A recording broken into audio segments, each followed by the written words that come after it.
Salve, Nação Correria, bem-vindo ao nosso canal. Se você já está por aqui sempre, passa por aqui, que bom te ver mais uma vez. Se é a primeira vez, deixa eu nos apresentar aqui rapidamente. Eu sou a Monize, junto com a Mayara, depois de 27 anos de trabalho ali, processinho, escadinha por escadinha, degrau por degrau, a gente criou a Nação Correria, que é um projeto para te ensinar que você já tem o ativo mais valioso, mais bem pago, mais procurado pelas empresas, que é a inteligência emocional.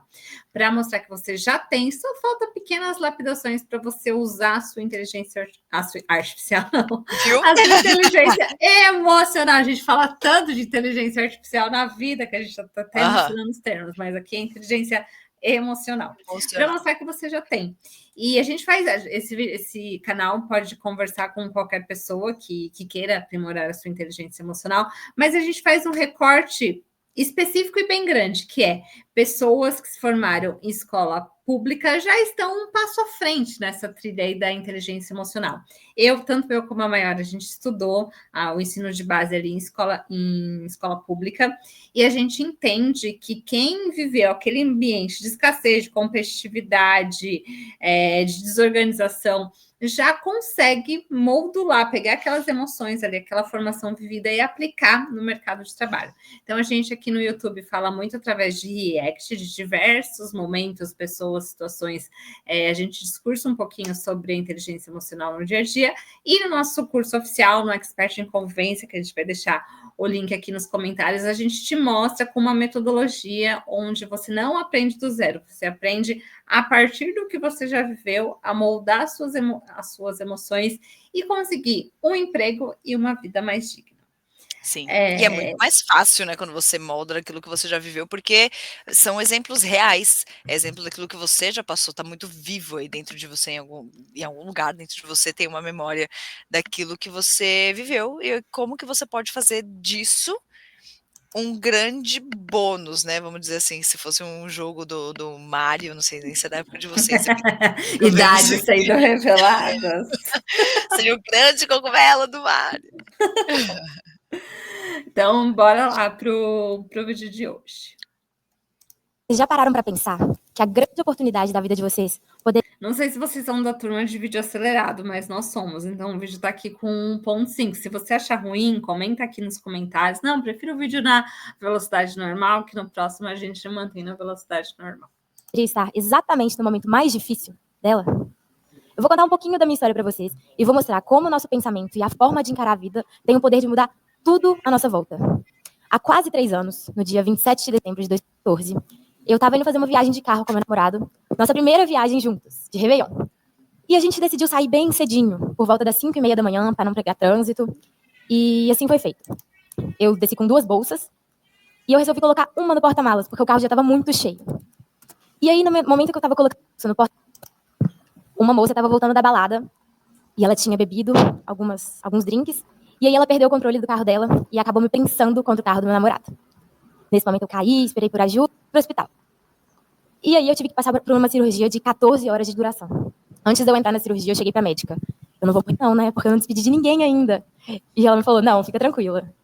Era só o que eu conseguia pensar. Eu tava tão assustada, mas eu fui tranquila. E as 14 horas de duração da cirurgia foram bem pesadas, assim. Eles tentaram salvar minha perna por tudo, mas eles não conseguiram. Eles, inclusive, tiraram a minha safena, tem uma cicatriz grandona nessa perna, mas não foi possível.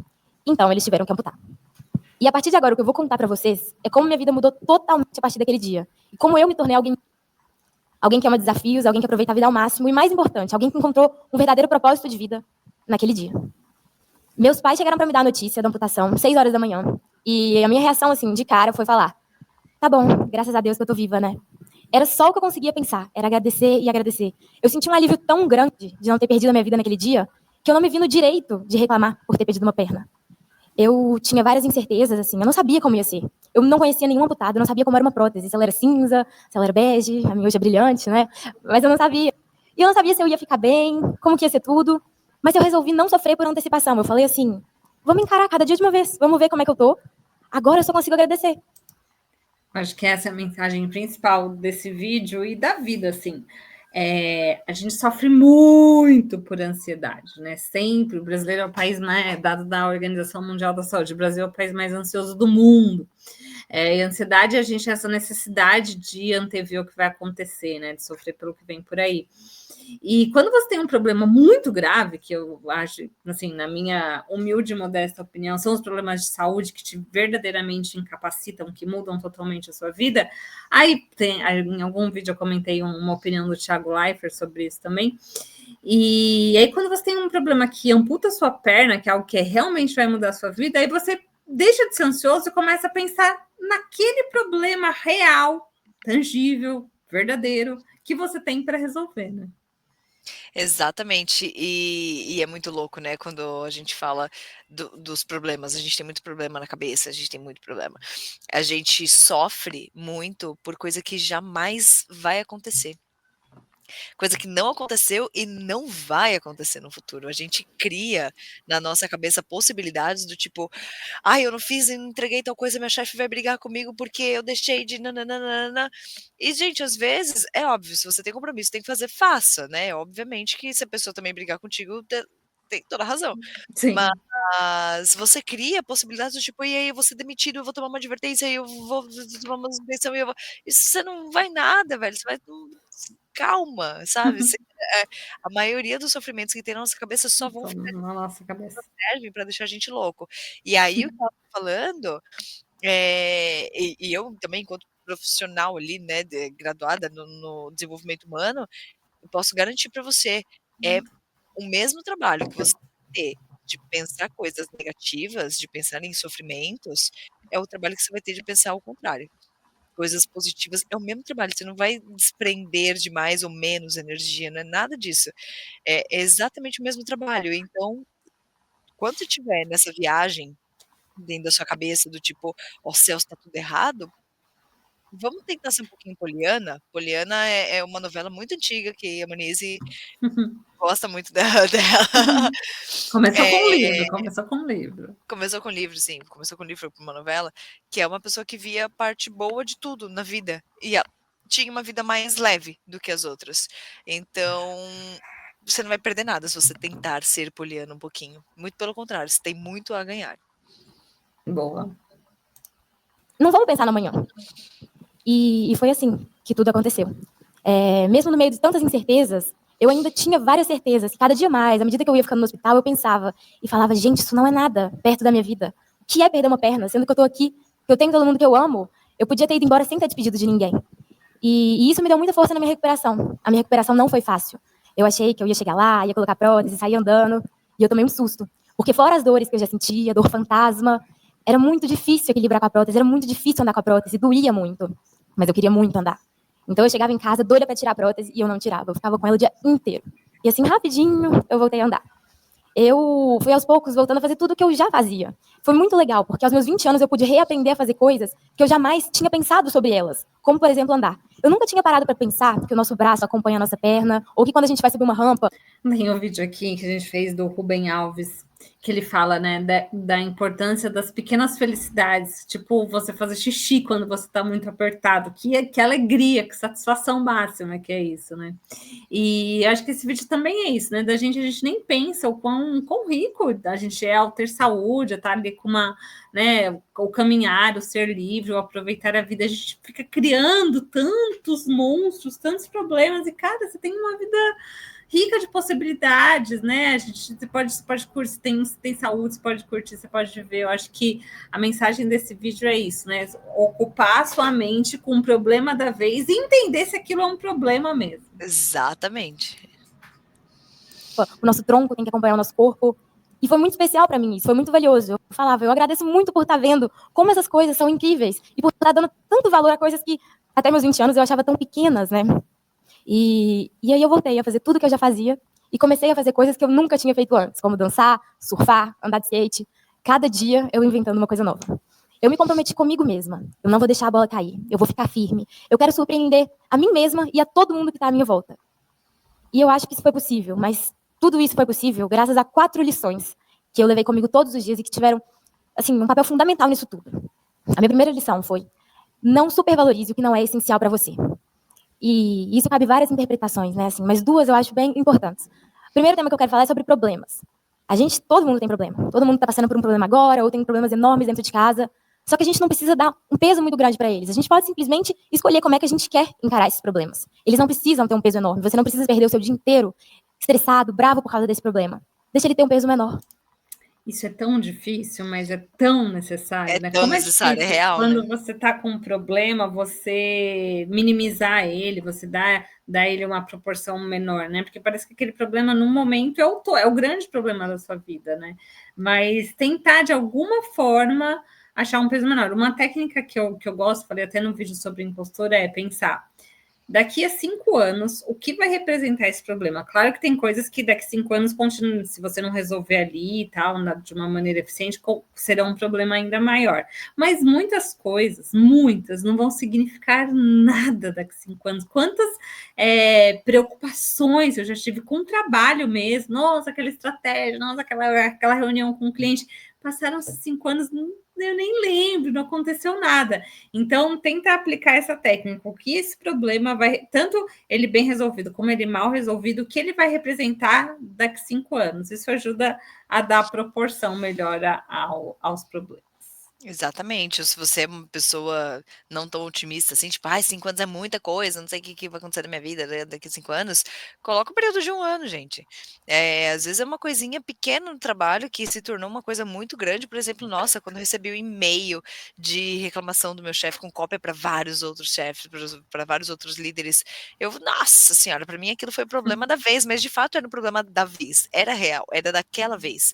Eu sabia que eu não ia levar isso pro resto da minha vida, tipo, acabou minha carreira, mas eu não precisa fazer mais nada porque receber um e-mail, tipo, cuidado com o peso que você coloca nas coisas também. Sofra, tem que sofrer pelo problema agora? Beleza, sofre pelo problema, vai buscar a solução, trabalha em cima disso, mas sabendo que ele vai passar. E a segunda coisa, sobre supervalorizar, é a nossa beleza. Assim, até meus 20 anos, eu sempre fui focada assim, em corpo, né? A gente sempre quer um corpo melhor, a gente tá ali malhando, exercitando, tô insatisfeita com uma gordurinha. E quando uma coisa dessas acontece, quando a gente sofre um acidente, que a gente vê que a gente podia ter perdido a nossa vida, a gente fala, meu Deus, que bobagem, pra que eu ficava me importando com isso? Isso não é nada. Cada um tem suas imperfeições, é assim que a vida é. É muito mais legal cada um ter um nariz, uma gordurinha, um tipo de corpo. Imagina se todo mundo fosse igual. Ia ser tão sem graça, né? Eu tenho muito orgulho da minha perna, da minha cicatriz, e de todas elas, do meu rosto que eu tenho no joelho, porque isso tá contando a minha história. Aqui que tá a minha história, pelo que eu passei, os meus tombos, os meus acertos. E eu acho que a gente devia pensar mais nisso do que querer sempre melhorar e melhorar e melhorar. A minha segunda lição, né, que eu tirei pra minha vida, é que se você tem uma ideia, seja ela qual for, ou um sonho, vá atrás dela, porque pode ser sua última chance. Quando eu sofri meu acidente, eu tenho 2 exemplinhos que são pequenos, mas representam muito isso. Quando eu sofri meu acidente, eu tinha acabado de trancar uma faculdade de administração, que eu tinha entrado e fiz 1 ano e meio, mas meu sonho sempre tinha sido fazer jornalismo.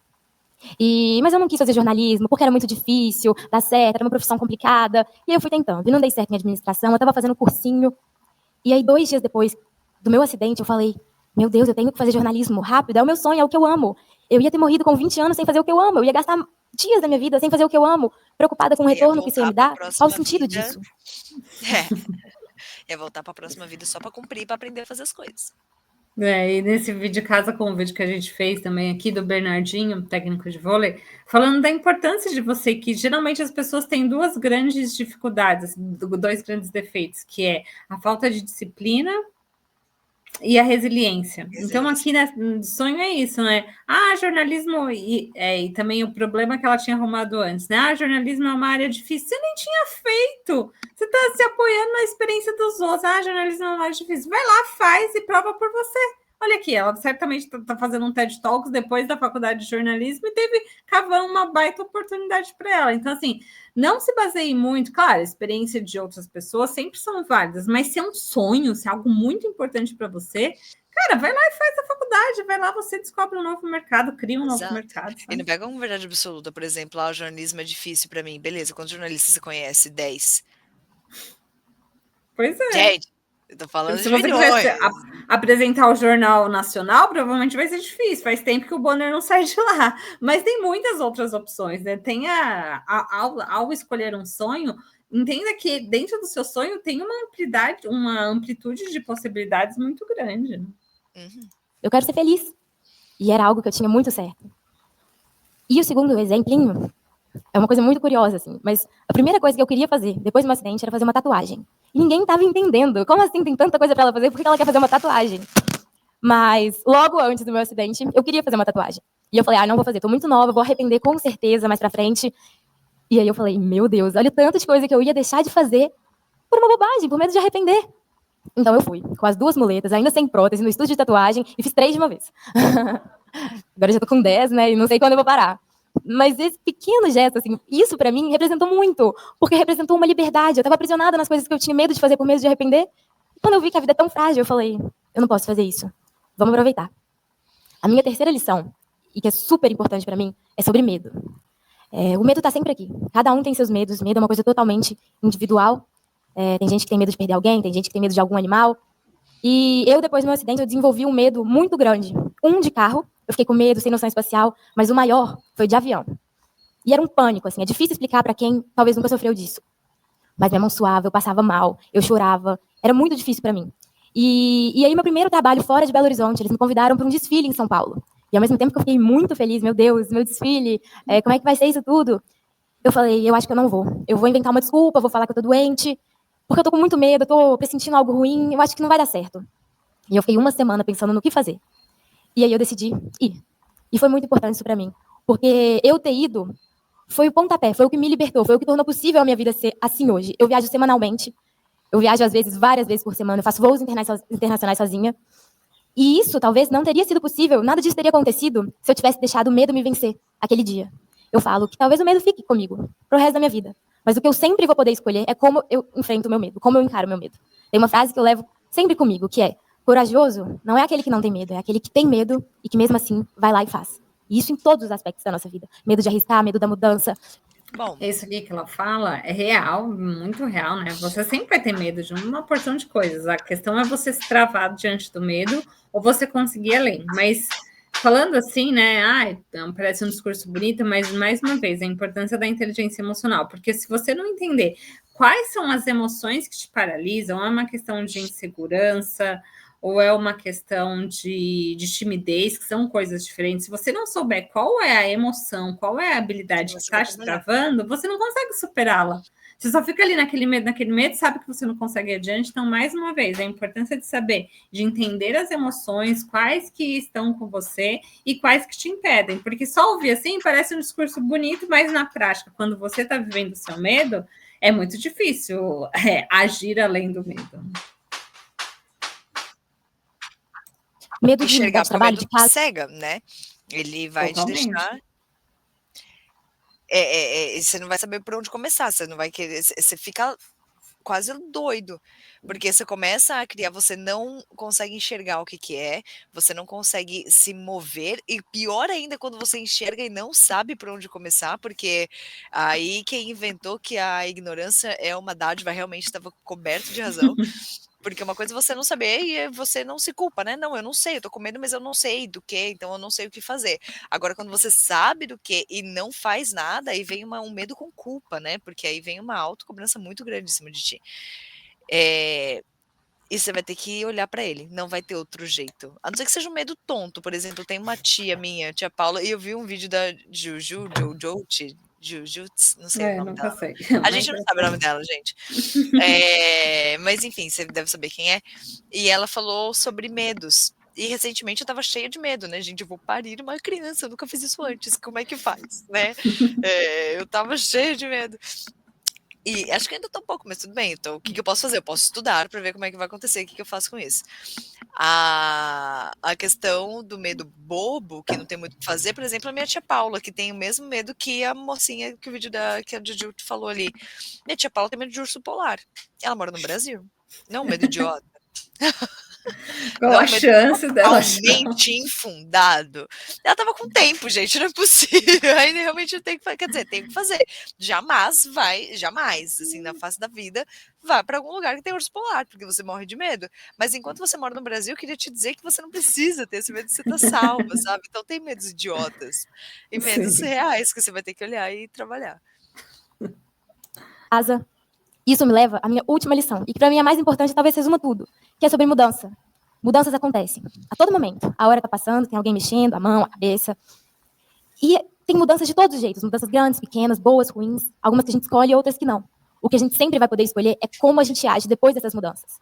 Eu perdi a minha perna. Não foi uma mudança que eu escolhi, foi uma que aconteceu comigo.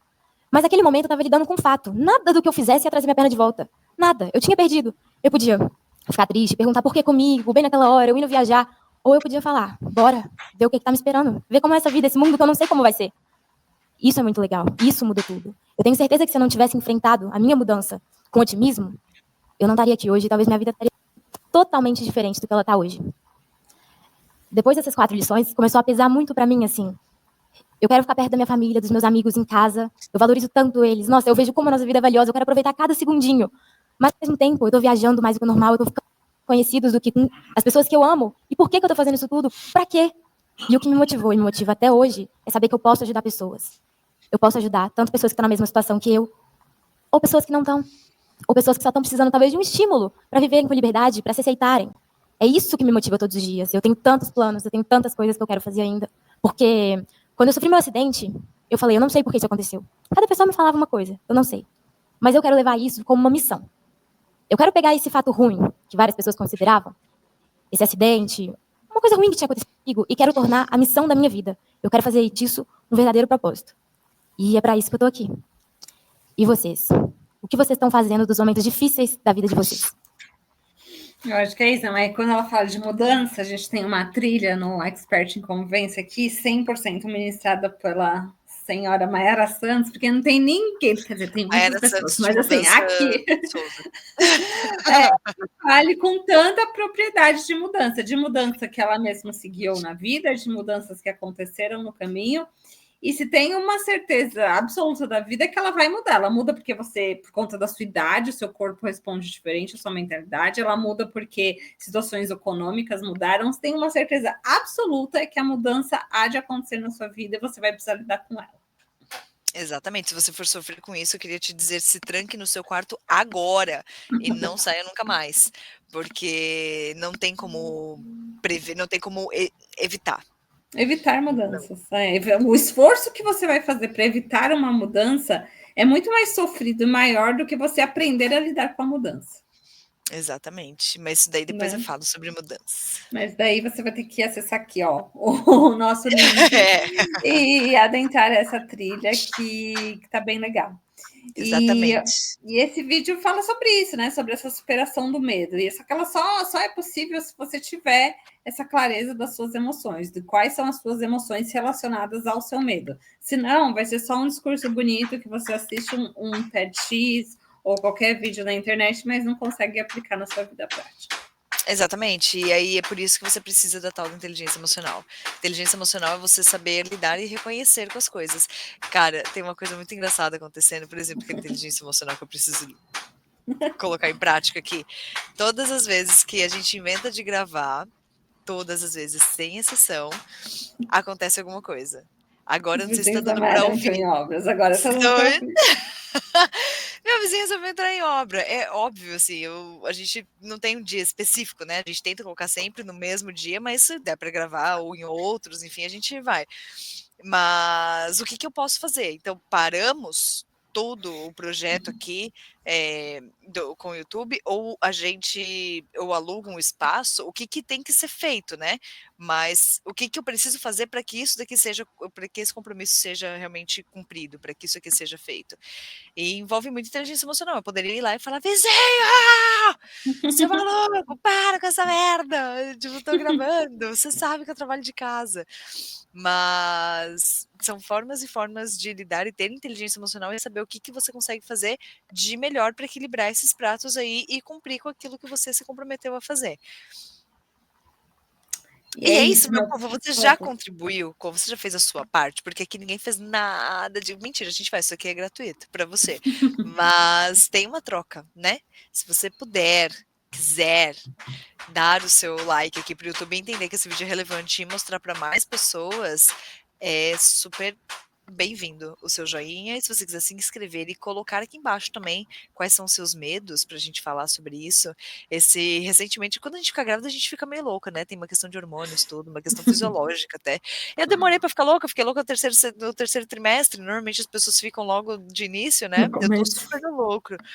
Mas eu tive que lidar com vários medos, assim, medos que eu jamais imaginei que eu tivesse. E aí eu não sei se eu tive de verdade, se ele foi de fato real ou se foi uma coisa do meu imaginário, mas independente se foi real ou não, eu precisei lidar com ele, eu precisei olhar para ele. E aí a gente pode falar sobre medos, o que vocês acham? Coloca aqui qual que é o seu e eu coloco quais foram os meus. Principalmente se você for mãe, coloca aí, por favor, para eu saber onde eu tô indo. Quais são os medos no mês final, no mês que antecede a chegada do baby? O mês que antecede, exatamente. Até a próxima, meu povo. Até, meu povo.